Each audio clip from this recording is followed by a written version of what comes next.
परम शांति। अभी बेहद की आत्माओं को ये राज बताना चाहता हूँ कि आत्मा, बेहद की आत्मा ज्ञान तो बन गई, ज्ञानी है, सब कुछ ज्ञान है, बेहद के विश्व का ज्ञान है, मगर वो पुरुषार्थ कम कर पाती है। क्यों? क्योंकि माया उसको पकड़ लेती है, देह और देह के संबंधों में फंस जाती है, न चाहते हुए भी।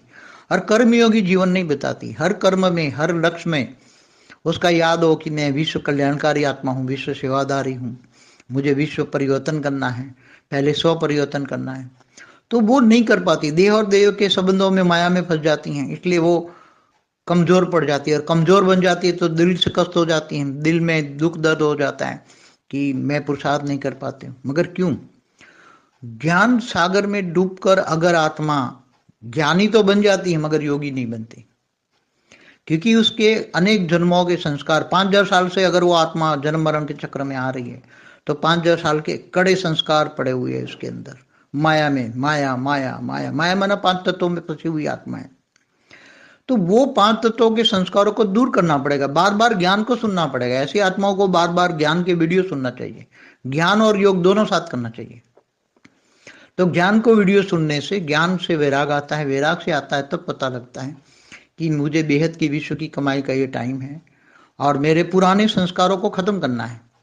मेरा पुराने संस्कार क्या है? देह और देह के संबंध, जो गीता में आज से 5,000 साल पहले ही कहा था कि तू देह और देह के सर्व संबंध भूल कर आत्मस्वरूप बन, मुझ परमात्मा को याद कर, तो मैं तेरे सर्व विकर्म कर दूंगा, विकर्म विनाश कर दूंगा और अंत में तुम्हें ऊंचते ऊंच परम धाम ले जाऊंगा। मगर ये बात आज तक 5,000 साल में किसी ने नहीं बताई, क्योंकि ये कोई बता नहीं सकता। कि साधु संतों कहते हैं आत्मस्वरूप की अनुभूति सत्य ही नहीं है। अरे यार सत्य, तुम जो आत्मा हो तो आत्मा की अनुभूति करो ना, तुम शरीर नहीं हो। ये शरीर तो साधन है, आत्मा का काम करने का साधन है शरीर।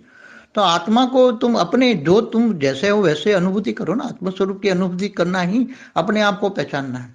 जब स्वयं को पहचानेंगे तो पता लग जाएगा तुम कौन हो, कौन सी कैटेगरी की आत्मा हो, सब पता लग जाएगा। अंत में तो सारी दुनिया देखेगी ना, सब अपनी बुद्धि रूपी टीवी में जब दिखाई देगा, दिव्य बुद्धि होगी, दिव्य स्वरूप की अनुभूति होती, त्रिलोकीनाथ मतलब तीनों कालों का ज्ञान हो जाएगा।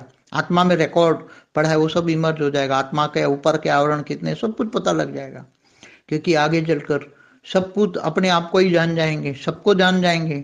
आत्मा तो सुपर कंप्यूटर है, उस सुपर कंप्यूटर की तरह एक साथ में अरबों खरबों आत्मा को एक सेकंड में जान जाएंगे ये कौन सी कैटेगरी क्या है। एक सेकंड में आप करोड़ों खरबों अरबों कनेक्शन जोड़ पाएंगे, ऊपर की दुनिया से भी कनेक्शन जोड़ते पाएंगे, आत्मा के आवरण सब खुल जाएंगे। तो आत्मस्वरूप की अनुभूति करना ही ये बेहद की आत्माओं के लिए बेहद का ज्ञान है। अगर माया में मन खींचता है, देह और देह के संबंधों में खींचता है, तो फिर आगे चलकर ऐसा ना हो